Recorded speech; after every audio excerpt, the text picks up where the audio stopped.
Eh bien, on va résoudre l'exercice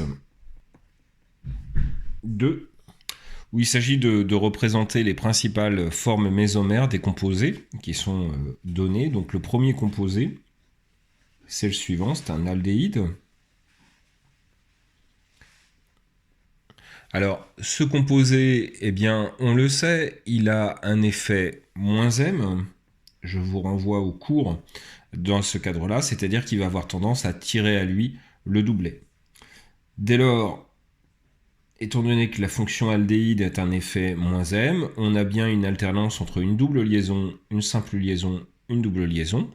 Et donc, vous pouvez écrire une première forme mésomère, une forme mésomère qui est celle-ci.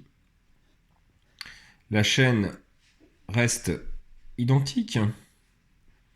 Je rappelle que dans les effets mésomères, il n'y a pas de mouvement, il n'y a pas de mouvement d'atomes, seuls les mouvements d'électrons se font.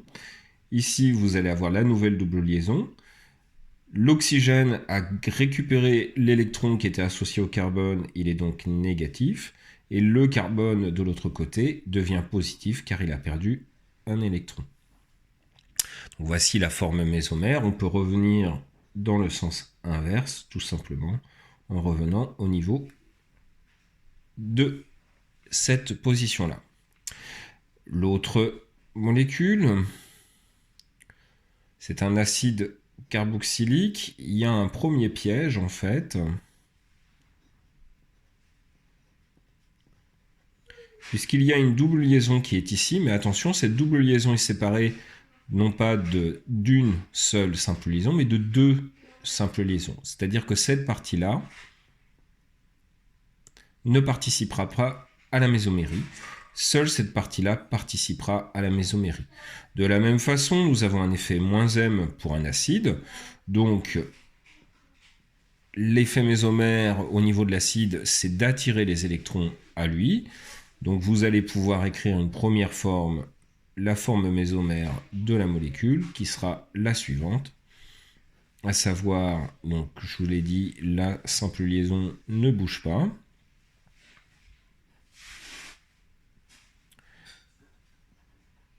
Donc, cet atome d'oxygène gagne un électron, il est donc négatif.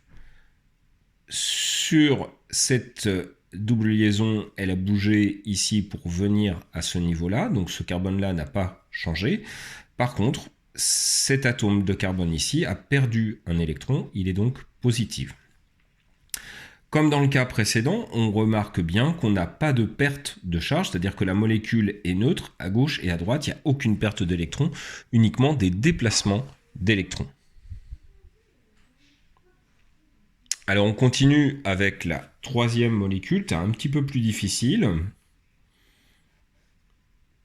Sur cette troisième molécule, vous avez un groupement iode, l'iode est un halogène,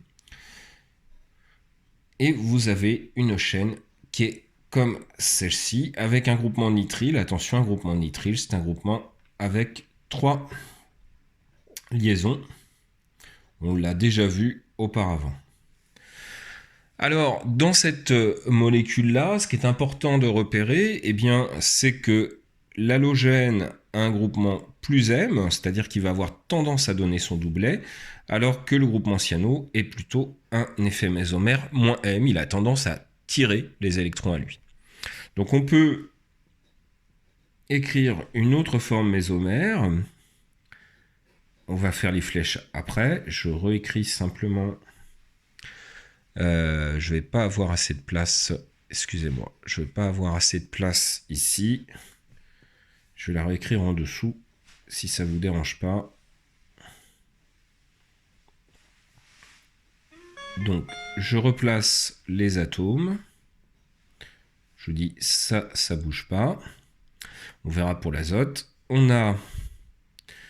va avoir, pardon, je reviens au début, on va avoir un déplacement d'électrons comme ceci. Donc vous allez avoir ici l'iode qui donne un de ces électrons, il va devenir plus. Cet atome, eh bien, voit un déplacement d'électrons qui va récupérer une charge moins à ce niveau-là, et le reste de la molécule n'a toujours pas bougé. On continue sur une autre forme mésomère. On a une alternance entre une charge négative ici, une simple liaison et une double liaison.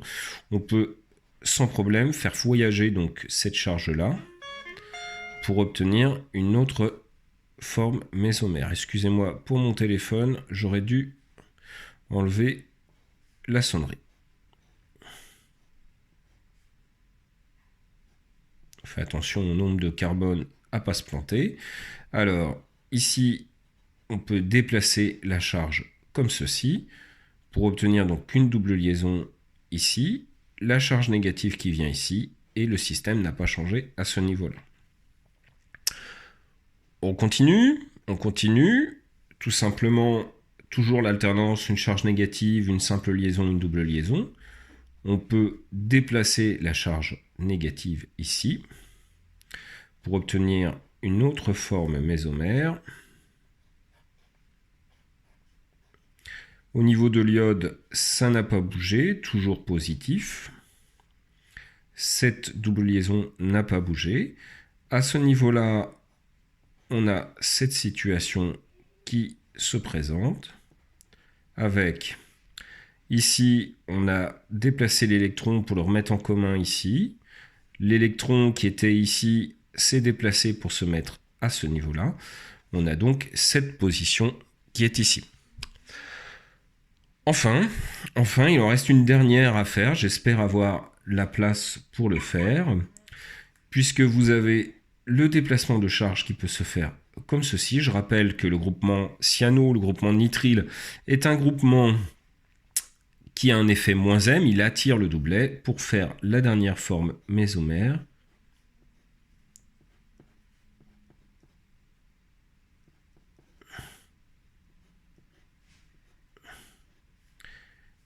Alors, ici, ça n'a pas bougé. Ici, ça n'a pas bougé. Ici, vous allez avoir fait une double liaison. Le carbone qui est ici devient comme ceci, avec un azote qui devient négatif. Alors, voilà pour les 3 premiers. Je vais maintenant stopper la vidéo et repasser aux 4 autres qui suivent, qui sont ceux du benzène. A tout de suite.